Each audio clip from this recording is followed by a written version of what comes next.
Hi guys! Today nga is may lakad tayo. Today nga is 54th PHA Annual Convention and Scientific Meeting ni Daddy. Kasama nga din nga namin si Zion at saka si Baby Noah. Dito muna kami pinag-stay ni Daddy Gala sa room na to.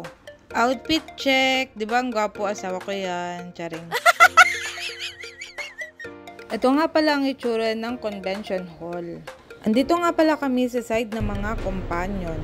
Nagumpisa na nga ang program at may konting dance number.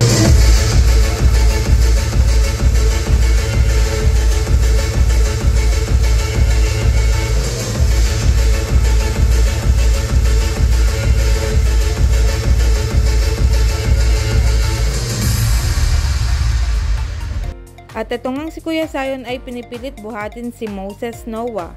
Ito nga yung part na pinatayo na sila Daddy para i-congratulate. It is my pleasure to present the 102 candidates for the conferment of the title Fellow in Adult or Pediatric Cardiology.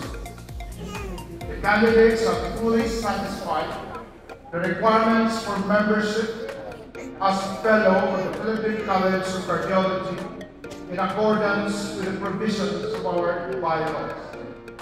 The President, Dr. Quico, will now induct our candidates for new fellows. After their induction, the President will confer the title of fellow to the successful candidates. Tapos na nga ang program at pupunta na kami sa kabilang building. Papunta nga pala kami sa Shangri-La Plaza. Dadayuhin nga namin ang Texas Roadhouse.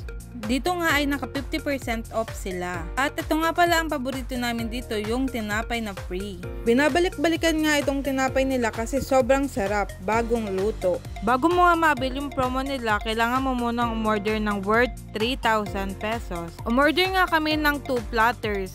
Isang cowboy meat platters at isang Texan seafood platter. Sobrang dami nga ng serving nila at hindi namin nauubos. May nakita nga na namang piano si Kuya Zion. At ayun lang mga kamaming gala, dito na po natatapos ang ating araw. Ingat po tayong lahat.